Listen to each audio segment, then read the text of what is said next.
미국의 기독 실업가인 아더 미더스 회장의 이야기입니다. 이분은 과거 미국의 10대 재벌 중에 한 사람이었습니다. 그가 한국의 대학생 선교 단체에 50만 달러를 기부를 하였고요. 선교 재단을 설립을 위해서 7억 달러를 기부하기도 하였습니다. 그 외에도 구제하며 봉사하는 일에 자신의 많은 재산을 헌납을 했습니다. 어느 날 기자가 그에게 성공의 비결을 물었을 때에 그는 빙그레 웃으면서 이렇게 대답을 했다고 합니다. 글쎄요, 제가 남보다 특별히 머리가 더 좋은 것도 아니고 제가 더 많이 노력을 하는 것도 아닙니다. 다만 저는 5가지 생활 신조를 가지고 살아갑니다. 첫째는 주의를 반드시 지키는 것. 둘째는 하나님께 온전한 11조 생활을 하는 것. 셋째는 하루의 첫 시간을 주님께 기도로 시작하는 것. 넷째는 예수님을 나의 삶의 주인으로 모시는 것. 그리고 다섯째는 시간과 돈을 선한 사업에 사용하는 것입니다. 이렇게 이야기를 했다고 합니다. 이 사람의 삶의 가장 중심은 하나님 제일주의였고 또한 말씀 제일주의였습니다. 그러니 당연히 하나님께서 보장하는 형통한 인생이 될 수밖에 없었던 것이었지요. 우리는 형통한 인생을 살기를 원합니다. 그런데 우리가 이 형통의 방법을 다른 곳에서 찾으려고 합니다. 어떤 인간적인 방법, 또 세상적인 방법을 사용하려고 합니다. 당장은 그것이 옳게 보이기 때문이겠지요. 그래서 많은 유혹이 있는 것 아니겠습니까? 근데 여러분, 하나님께서 진리이신 것 여러분 믿으시지요? 네, 우리가 가진 하나님의 말씀이 변함없는 불변의 진리인다는 것 여러분 믿으시지요? 그렇다면 우리는 하나님의 방법대로, 하나님의 뜻대로, 하나님께서 기뻐하시는 대로 살아가야 되리라고 믿습니다. 얄팍한 머리, 잔머리를 굴려서는 안 되리라고 믿습니다. 진정한 형통한 인생을 살기 위해서는 하나님에게서 그 방법을 찾아야 합니다. 오늘 우리는 본문 말씀을 가지고 형통한 자의 인생이라는 제목으로 함께 은혜를 나누기를 원합니다. 첫째로, 어떤 순간에서도 하나님과 함께 해야 합니다. 요셉은 참 기구한 인생을 살았어요. 그는 하나님께서 주신 꿈을 형들에게 이야기를 했다가 험난한 인생을 살게 되었습니다. 형들에 의해서 죽임을 당할 뻔했어요. 그러나 하나님의 은혜로 간신히 목숨을 건지게 되었고 이스마엘 사람들에 의해서 애굽의 노예로 팔려가게 되었습니다. 바로의 친위대장 보디발의 노예가 되었지요. 본문 1절 말씀에 보면 요셉이 이끌려 애굽에 내려가매 바로의 신하 친위대장 애굽 사람 보디발이 그리로 데려간 이스마엘 사람의 손에서 요셉을 산이라 라고 말씀하고 있습니다. 하루아침에 자신의 인생이 바뀌었어요. 삶이 바뀌었습니다. 그는 채색 옷을 입고 아버지의 사랑을 받으면서 손에 물 한 방울 묻히지 않는 그런 아주 좋은 인생을 살았습니다만 갑자기 이제 노예가 되어 허드렛 일부터 시작을 하게 되었지요. 아무도 없는 낯선 땅에 가서 노예로 살아가야만 했습니다. 요셉은요, 그저 하나님께서 자신에게 주신 꿈 이야기를 형들에게 이야기했을 뿐인데 이 얼마나 억울한 인생이 되었습니까? 만약 여러분 이런 상황에 여러분이 처해 있다면 여러분의 마음은 어떠하겠습니까? 억울하시겠죠. 마음이 찢어지듯이 좀 아프시겠죠. 얼마나 괴롭겠습니까? 얼마나 힘들겠습니까? 삶의 의욕도 사라질 것 같아요. 내가 이렇게 왜 살아야 하나 생각이 들기도 했을 것 같습니다. 어쩌면 그는 절망 가운데 빠질 수밖에 없는 그런 환경을 맞닥뜨리게 됐습니다. 이제는 의지할 사람도 없어요. 형들이 자신을 버렸습니다. 아니요, 버린 것뿐만 아니라 죽이려고 했으니, 팔아버렸으니 가족조차 믿을 수 없는 이런 상황. 이제는 도대체 누굴 믿고 살아가야 할까요? 누굴 의지하며 살아가야 할까요? 억장이 무너지는 것 같았습니다. 아마 사는 게 사는 것이 아니었을 것 같아요. 또 하나님은 얼마나 또 원망스럽겠습니까?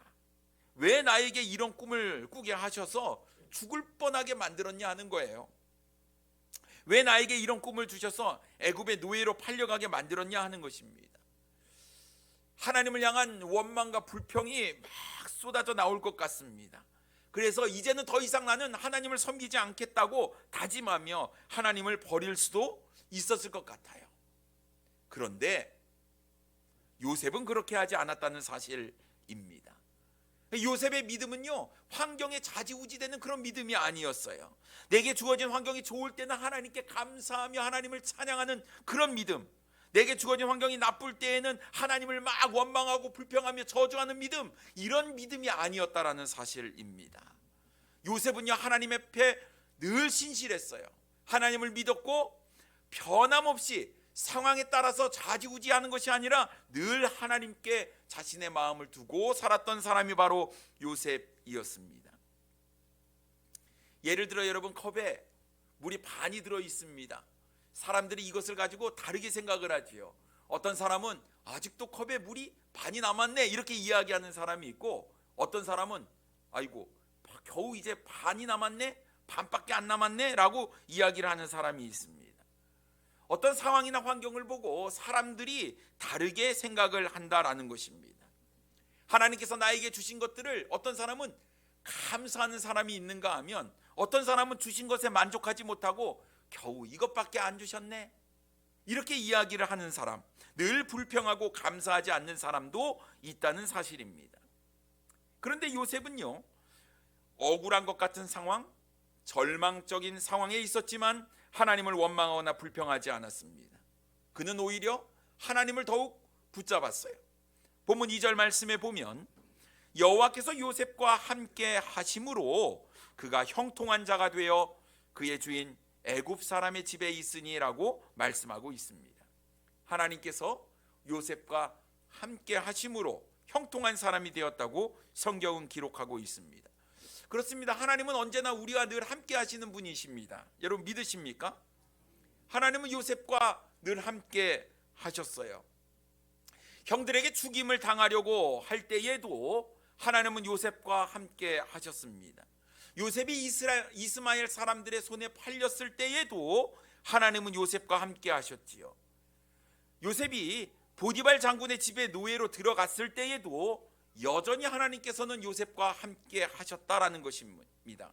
그러므로 여호와께서 요셉과 함께 하심으로 그가 형통한 자가 되었다라는 말은요, 역으로 생각을 하셔야 돼요.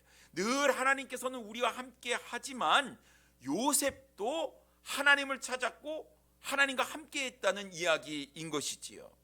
아무리 자신이 처한 환경이 힘들고 어려울지라도 하나님을 버리고 하나님을 떠나고 하나님을 무시하고 하나님을 저주하고 하나님을 원망하고 하나님께 불평하는 것이 아니라 어떤 상황 가운데서도 자신의 삶을 인도하시는 하나님을 요셉은 신뢰했다라는 이야기입니다.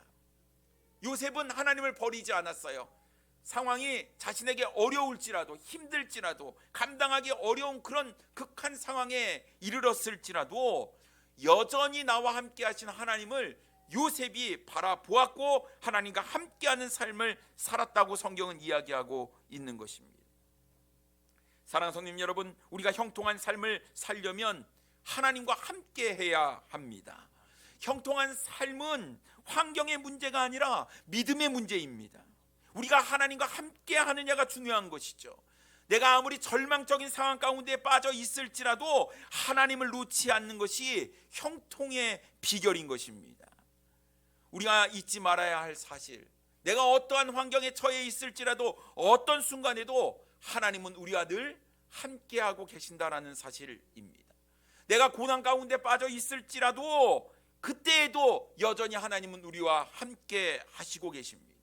내가 감사하고 축복된 인생을 사는 가운데에서도 하나님은 여전히 우리와 함께 하시는 분이시지요.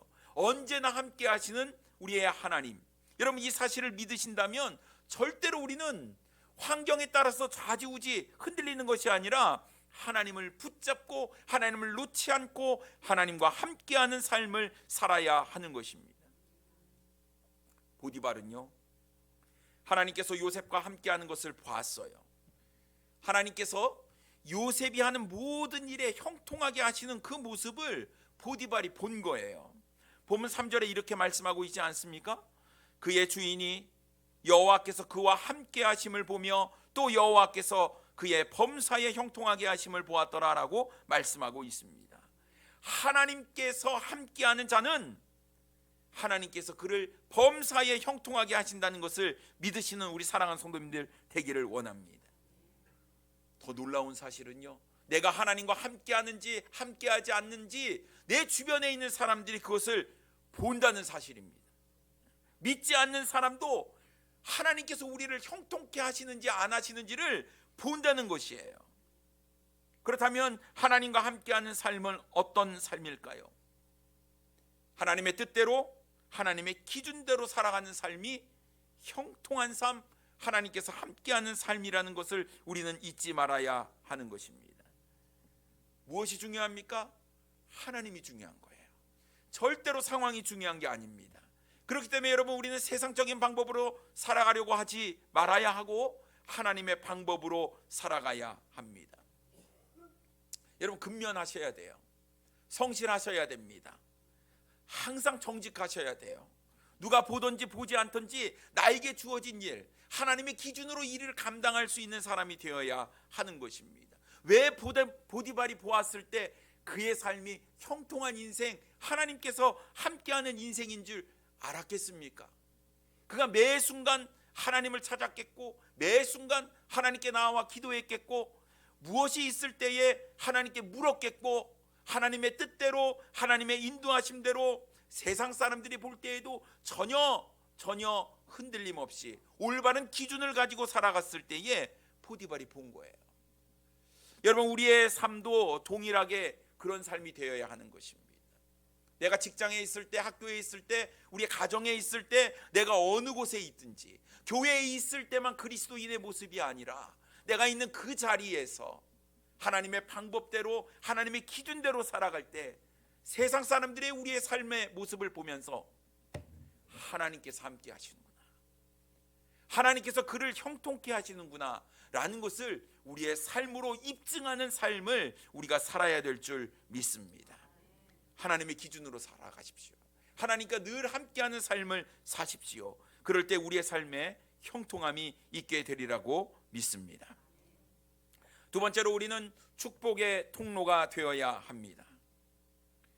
보디발은 요셉의 형통함을 보고 자신의 집의 가정 총무로 요셉을 삼게 됩니다. 그리고 자신의 소유를 다 요셉에게 맡겼어요. 4절 말씀에 보면 요셉이 그의 주인에게 은혜를 입어 섬김에 그가 요셉을 가정 총무로 삼고 자기의 소유를 다 그의 손에 위탁하니라고 말씀하고 있습니다. 한번 생각해 보십시오. 여러분, 노예에게 자신의 전 재산을 맡긴다, 위험천만한 일이 아니겠습니까? 여러분, 이 세상에 믿을 사람 하나 없다라는 말이 있지 않습니까? 여러분, 누굴 믿겠습니까? 가족도 배신을 하더라고요. 가족도. 이 연예인들 보면요, 열심히 벌어놓은 돈을 마누라가 다 써버리든가 부모가 다 써버려서 남남이 되는 이런 뉴스를 우리는 접하게 됩니다. 그런데요, 가족도 못 믿게 되는 이런 상황 가운데에 노예에게 자신의 소유를 다 맡긴다고요? 한편으로는 얼마나 이게 무모한 일일까요? 얼마나 불안하고 걱정이 되겠습니까? 그런데 이 요셉은요, 낯선 외국에서 팔려온 노예였습니다. 그런데 이 요셉에게 이 보디발이 어떻게 자신의 전 재산을 맡길 수 있었을까 하는 것입니다. 보디발이 요셉을 믿었기 때문에 그렇겠지요. 근데 여러분, 생각해 보십시오. 보디발이 요셉을 믿은 것입니까? 요셉과 함께하는 하나님을 믿은 것입니까? 저는요, 보디발이 요셉의 삶의 모습을 보면서 하나님께서 그와 함께 하신다는 걸 봤다고 이야기를 했거든요. 그러니까 요셉에게 맡기는 것은 그가 믿는 하나님이 어떤 분인지를 요셉을 통해서 알았기 때문에 그에게 전 재산을 맡길 수 있었다고 믿습니다. 여러분, 그래서 우리가 인정을 받는 것은 내가 가진 것, 나의 형편, 나의 능력, 이런 것이 아니라 내가 하나님 앞에서 늘 신실하니까, 하나님과 함께하는 삶을 사니까 사람들이 나를 신뢰하는 것입니다. 나와 함께 하시는 하나님 때문에 나를 신뢰하는 것이지요. 우리가 누군가에게 인정을 받는 것, 굉장한 축복이요 은혜인 줄 믿습니다. 인정을 받았다라는 것은 신뢰를 받았다라는 이야기가 아니겠습니까?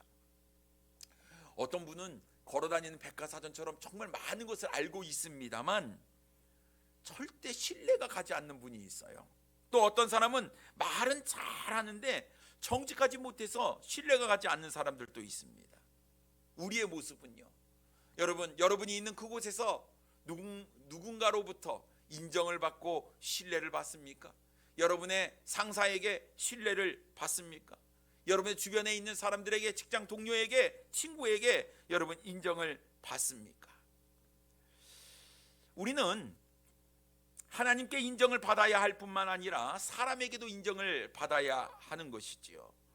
하나님께 인정을 받는 것 같은데 사람에게 인정을 받지 못하는 사람이 있습니다. 역으로 사람에게는 인정을 받는 것 같은데 하나님께 인정을 받지 못하는 사람도 있습니다. 이거 뭐가 잘못된 것이겠지요. 분명히 우리가 하나님 앞에서 정직하게 행하지 못했거나 외식적인 삶의 모습이 있었을 때에 신뢰감이 떨어진다라는 것입니다.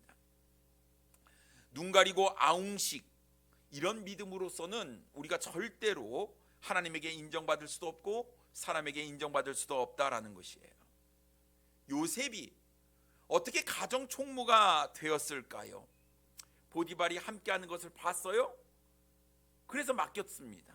맡겼더니 복이 들어왔습니다. 5절 말씀에 보면 그가 요셉에게 자기의 집과 그의 모든 소유물을 주관하게 한 때부터 여호와께서 요셉을 위하여 그 애굽 사람의 집에 복을 내리심으로 여호와의 복이 그의 집과 밭에 있는 모든 소유에 미친지라라고 말씀하고 있습니다.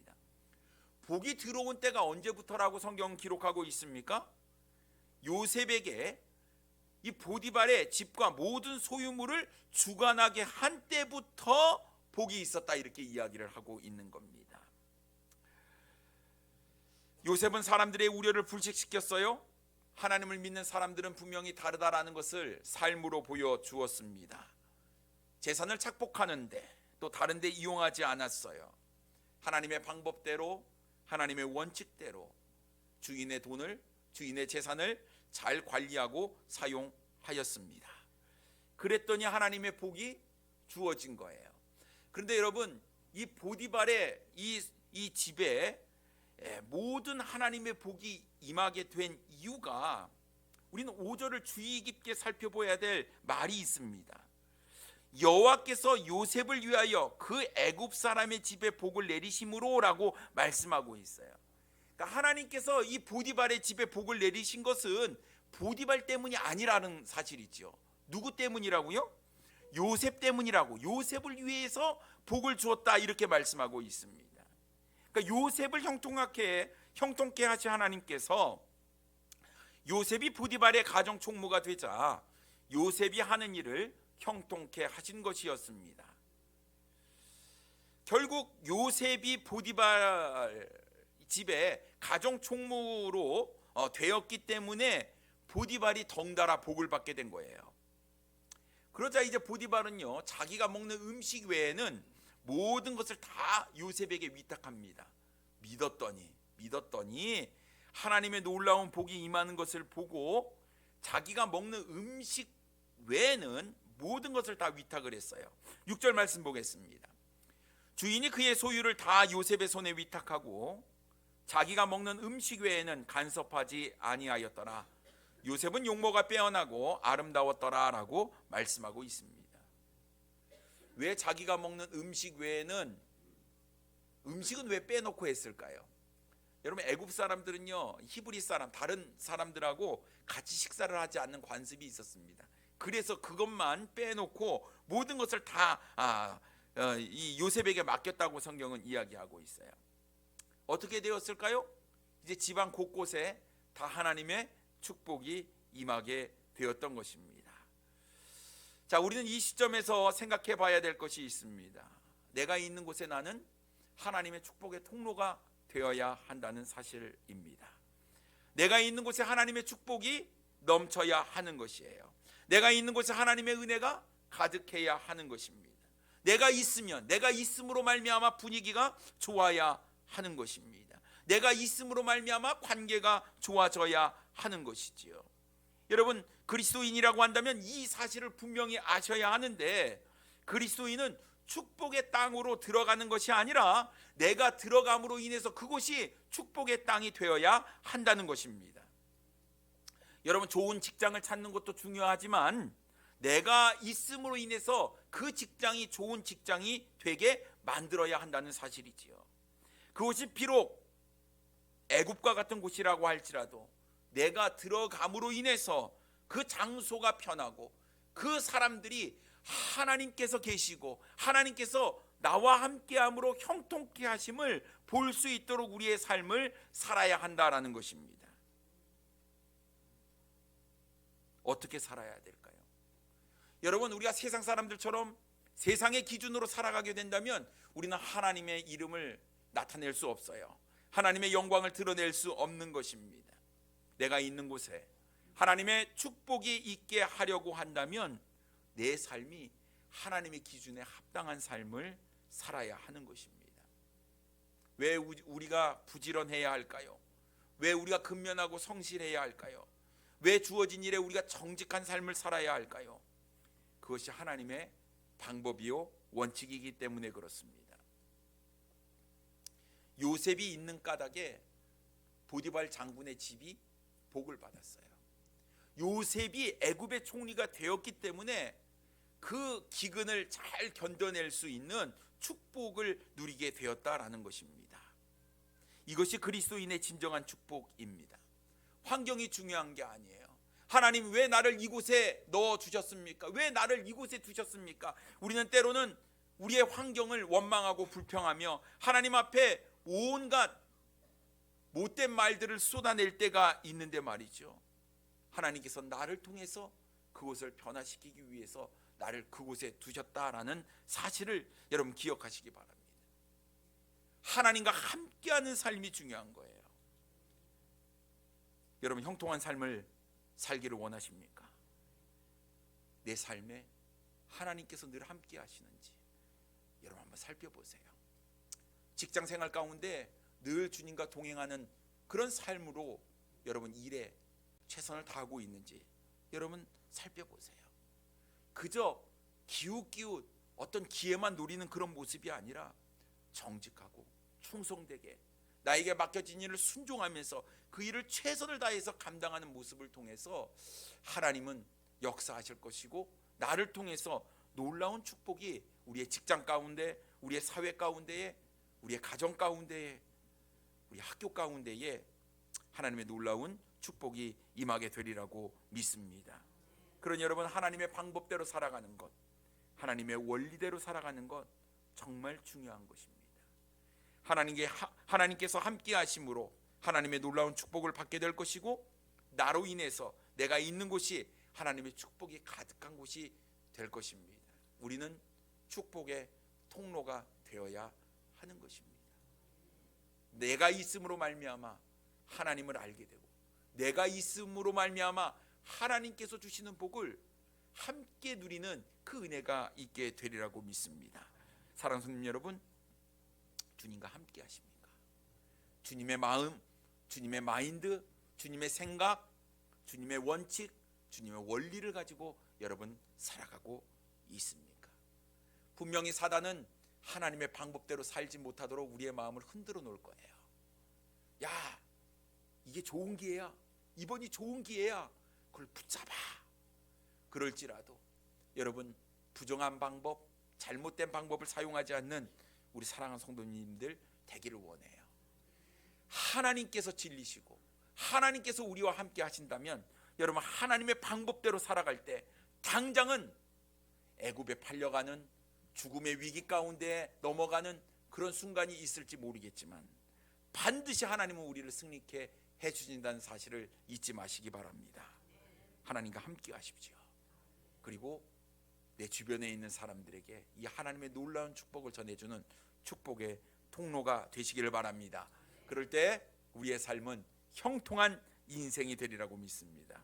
하나님께 함께 하시는 그런 인생, 형통한 인생을 살아가시는 저와 여러분이 되기를 원합니다. 기도하겠습니다.